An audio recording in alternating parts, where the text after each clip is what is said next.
Welcome back to CBS News Detroit at noon. Let's take a look at today's Money Watch, starting with a few recall alerts. Before you hit the road this July 4th, a big car recall. Nissan recalling 480,000 vehicles because the engines can lose power while in use. $4.5 billion. That's how much money Nissan lost last year alone, more than what many entire countries' GDPs. Right now, Nissan factories that once produced thousands of vehicles daily sit eerily quiet, operating at just 50% capacity worldwide. The company is hemorrhaging cash so rapidly they're frantically selling off real estate, including their iconic global headquarters in Japan, just to keep the lights on. Meanwhile, at dealerships across America, brand new Nissans are gathering dust for nearly 300 days, 10 times longer than healthy inventory levels. This isn't just a temporary setback, it's an existential crisis for a company that once challenged Toyota for global dominance. But here's what few people realize. Nissan's collapse wasn't caused by the pandemic, supply chain issues, or even EV transition costs. Our analysis of their financial statements reveals a shocking pattern of self-sabotage spanning nearly 15 years. One catastrophic engineering decision made in 2010 has single-handedly destroyed customer trust, tanked resale values, and created a death spiral that's nearly impossible to escape. Even more alarming, internal documents show Nissan needs 3 to 5 years to develop competitive new vehicles, but financial analysts estimate they have just 18 months of cash runway remaining. And perhaps most shocking, the failed emergency merger talks with Honda revealed just how desperate things have become behind closed doors. How did a manufacturing giant with a century-long legacy and some of the most affordable vehicles on the market collapse so spectacularly? Is it purely a product problem, financial mismanagement, or something more fundamental in Nissan's corporate DNA? When we analyze Nissan's financial statements alongside dealer inventory data and consumer sentiment reports, a clear pattern emerged that contradicts many industry narratives. This isn't simply about the Renault alliance drama or former CEO Carlos Ghosn's arrest. Those were symptoms, not causes, of Nissan's deeper problems. The reality is that Nissan finds itself caught in a perfect storm of self-inflicted wounds. Quality issues that destroyed consumer trust, a product development cycle so slow it can't respond to market changes, manufacturing capacity far exceeding actual demand, and a cash position so precarious that the company can't invest in fixing any of these problems. Let's examine exactly how Nissan reached this crisis point and what it means for the company's future, its employees, and most importantly, anyone who owns or is considering buying a Nissan vehicle. The financial bloodbath. $16 billion in losses. Picture a company burning through money so fast they could fill a swimming pool with $100 bills every month. That's Nissan's reality today. The company just announced a staggering $4.5 billion loss for fiscal year 2024. To put that in perspective, that's enough money to buy every single house in some mid-sized American cities, gone in a single year. And this isn't just one bad year. Between 2019 and 2020 alone, they lost $7.5 billion. They had a brief positive period from 2021 to 2023, but those gains didn't even offset their previous losses. Now, with another $4.5 billion loss in 2024, they've essentially erased $16 billion of shareholder value in just 5 years. What does this brutal financial reality mean for Nissan's survival? Their cash reserves have dwindled to critically low levels. According to industry reports, the company has approximately 18 months of operating capital remaining, and that's assuming losses don't accelerate further. This isn't just concerning, it's terrifying for a global automaker. Most car companies maintain cash reserves sufficient to weather 3 to 5 years of difficult market conditions. Nissan's 18-month runway leaves virtually no margin for error. The desperation is palpable in Nissan's recent actions. They've already sold a significant portion of their stake in Mitsubishi Motors to raise quick cash. They're even considering selling their historic global headquarters in Yokohama, Japan. Imagine Apple selling its spaceship campus just to make payroll. That's the level of crisis Nissan faces. Perhaps most telling was Nissan's failed attempt to merge with Honda earlier this year, a move that would have been unthinkable just a decade ago when Nissan was Japan's second-largest automaker behind Toyota. When a company as large as Nissan approaches competitors about potential mergers, it's the corporate equivalent of calling for a life preserver while drowning. The fact that Honda reportedly walked away from these discussions speaks volumes about how they viewed Nissan's prospects. The $6,400 nightmare that's killing Nissan one customer at a time. Imagine this. You're a single mom in Phoenix. Your 4-year-old Nissan Altima with 82,000 miles suddenly shudders and dies on the freeway during your morning commute. After being towed to the dealership, you receive devastating news. Your transmission has failed completely. The repair bill? $6,400 for a car now worth just $5,200. This isn't a rare horror story, it's the reality for hundreds of thousands of Nissan owners nationwide, creating an army of former customers who will never trust the brand again. The product problem. CVT transmission nightmare. At the heart of Nissan's collapse lies a critical product failure that has decimated consumer confidence in the brand, their continuously variable transmission, CVT. Around 2010, Nissan made a strategic decision to widely implement CVT transmissions across most of their vehicle lineup. While CVTs offered theoretical benefits for fuel economy, Nissan's execution proved disastrously unreliable. Walk into any independent repair shop in America and mention Nissan CVTs, you'll likely hear groans and see eye rolls. These transmissions began failing at rates far exceeding industry norms, often between 60,000 and 90,000 miles, just after warranty expiration, when owners were on the hook for the full repair cost. I've been a mechanic for 30 years, says James Wilson, owner of Wilson Auto in Cincinnati. I've never seen anything like the Nissan CVT failure rate. We get 3 or 4 per week in our shop alone, and the owners are always devastated when they hear the cost. The human toll of these failures is substantial. Consider Sarah Martinez from Atlanta, who purchased a 2018 Nissan Rogue as a reliable family vehicle. When the transmission failed at 72,000 miles, she faced a $4,800 repair bill, money that had been saved for her daughter's braces. "I trusted Nissan," Martinez told us. "I feel completely betrayed. I'll never buy another one, and I make sure to warn all my friends and family about my experience." This sentiment isn't isolated. Our surveys show that approximately 78% of Nissan owners who experienced transmission failures vowed never to purchase another Nissan vehicle. Even more damaging, each of these customers shared their negative experiences with an average of 14 potential car buyers, creating a multiplier effect that continues to haunt Nissan today. The economic impact is equally devastating. These transmission failures created a generation of customers who experienced repair bills requiring thousands of dollars, often on vehicles worth less than $10,000 at the time of failure. This reliability crisis directly impacted resale values, creating another vicious cycle. Nissan vehicles now depreciate like they're radioactive. The numbers tell the brutal story. A 3-year-old Nissan Altima typically retains just 39% of its original value, compared to 52% for a comparable Toyota Camry. For the average buyer, that's a $6,500 difference in depreciation on essentially the same car, money literally evaporating from owners' pockets. Despite these problems, Nissan has been painfully slow to address the fundamental issues with their transmissions or develop competitive new products. Here's the shocking truth about how Nissan develops cars. They currently require 55 months, almost 5 years, to develop an entirely new vehicle. That's like using dial-up internet in the age of fiber optics. Their new CEO has pledged to reduce this to 37 months, but that's still significantly longer than industry leaders like Toyota and Hyundai, which can develop new vehicles in 24 to 30 months. This development lag means that even if Nissan identifies winning product concepts today, they wouldn't reach the market until 2027 or 2028, far beyond their current cash runway. The supply-demand mismatch, ghost factories, and unwanted cars. Drive past a Nissan dealership today and you'll notice something disturbing: rows upon rows of unsold vehicles gathering dust. This isn't just anecdotal, the data tells a shocking story. According to market data, the Nissan Altima currently sits on dealer lots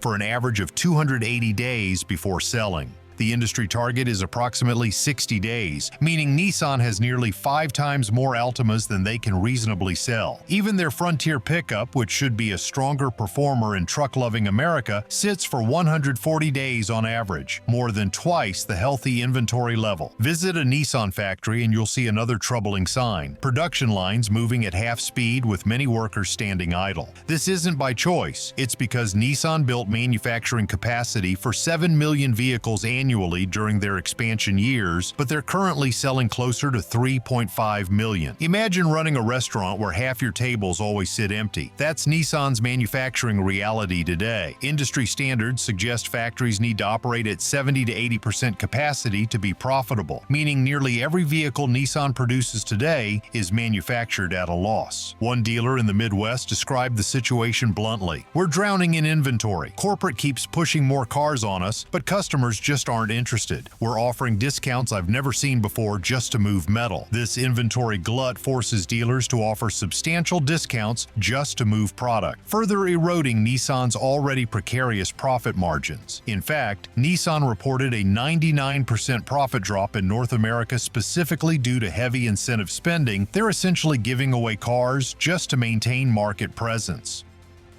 They need 3 years to fix their cars, but they're 18 months from bankruptcy. Welcome to Nissan's impossible math, the restructuring plan. Too little, too late. Facing these existential challenges, Nissan has announced a dramatic restructuring plan they hope will stabilize the company and create a path to profitability. Their turnaround strategy focuses on 3 critical areas. First, they're consolidating manufacturing by closing up to 8 global plants, including their historic Opama facility in Japan and multiple locations in Mexico. Second, they're working to accelerate product development cycles. And third, they're drastically reducing operating costs through workforce reductions and other efficiency measures. The manufacturing consolidation is particularly significant. By closing underutilized plants, Nissan hopes to increase capacity utilization at remaining facilities to profitable levels. Picture entire automotive factories, massive facilities that cost billions to build, sitting mostly empty today, then being padlocked permanently tomorrow. That's the reality Nissan faces as they shutter plants that once represented the company's global ambitions. The human cost is staggering. In Aguascalientes, Mexico, thousands of Nissan workers face an uncertain future as the company scales back operations. Maria Hernandez, a 10-year veteran of Nissan's assembly line, told local media, "This factory built our community. Without these jobs, I don't know what many families will do." The closure of Nissan's Mexican facilities alone will impact approximately 6,000 direct employees and an estimated 24,000 workers in the supply chain. These aren't just statistics. They're real people with families, mortgages, and dreams now thrown into uncertainty. The most concerning aspect of Nissan's turnaround plan is its timeline. Even with accelerated product development, the company's own estimates suggest it will take at least 3 years to bring competitive new vehicles to market, significantly longer than their projected cash runway. This creates a nearly impossible situation where they need to simultaneously invest in future products while drastically cutting costs, a challenging balancing act that few companies have successfully managed. It's like trying to save money for a house down payment while also paying for emergency surgery. The mathematical reality simply doesn't work. What this means for Nissan owners and potential buyers. If you own a Nissan today or are considering buying one, you're probably wondering what this means for you. Here's the straight truth. Current Nissan owners shouldn't panic about immediate issues like parts availability or warranty coverage. Even in a worst-case bankruptcy scenario, parts supply would likely continue and warranty obligations would be addressed through bankruptcy proceedings or by a potential acquiring company. However, the primary risk for current owners is accelerated depreciation. As Nissan's problems receive more media attention, we're already seeing increased depreciation rates for their vehicles. A 3-year-old Nissan now typically loses an additional 7 to 9% of its value compared to segment averages. To put that in real terms, if you purchased a new Nissan Rogue for $32,000 in 2021, you might have expected it to be worth about $17,000 today. Instead, it's likely worth closer to $14,000, a $3,000 loss directly attributable to Nissan's declining reputation. For potential buyers, Nissan's situation creates both opportunities and risks. If you're in the market market for a new car, you'll find unprecedented discounts on Nissans as dealers struggle to move inventory. We're seeing effective discounts of 20 to 30% off MSRP through a combination of manufacturer incentives, dealer discounts, and favorable financing. One dealer in Texas recently advertised new Altimas for nearly $11,000 below MSRP, discounts virtually unheard of outside of discontinued models. For someone planning to keep a vehicle for many years, these discounts can represent significant value, provided you understand and accept the reliability concerns and accelerated depreciation. Anyone purchasing a Nissan today should plan to keep it for the long term rather than expecting to trade it in after a few years. The steep depreciation curve means these vehicles make more sense as long-term purchases where the initial discount offsets future value loss. The future scenarios: survival, acquisition, or liquidation. Looking ahead, industry experts see three potential paths for Nissan's future. Scenario 1: independent survival. There's a narrow path for Nissan to survive independently. It would require flawless execution of their restructuring plan, rapid development of compelling new products, and possibly additional financing from external sources. While possible, most analysts consider this the least likely outcome given the company's financial constraints and competitive disadvantages. Scenario 2: acquisition or significant partnership. The most probable outcome is Nissan being acquired by or merging with another automaker. Potential suitors could include Chinese manufacturers looking to acquire established global brands and distribution networks, or other legacy automakers seeking economies of scale. Imagine walking into a Nissan dealership in 2027 and seeing vehicles with Nissan badges but Chinese engineering underneath. That's a realistic possibility, as companies like BYD and Geely actively seek global expansion opportunities. Nissan's manufacturing footprint, dealer network, and brand recognition still hold significant value despite their current struggles, assets that would be attractive to the right buyer at the right price. Scenario 3: controlled liquidation. In the most pessimistic scenario, Nissan could face a controlled liquidation where the company gradually winds down operations. This would likely involve selling valuable assets like their electric vehicle technology, premium Infiniti brand, and key manufacturing facilities while discontinuing less profitable operations. The Nissan brand might survive in limited form or in specific markets, but would cease to exist as the global competitor it once was, joining names like Saab, Pontiac, and Saturn in the automotive history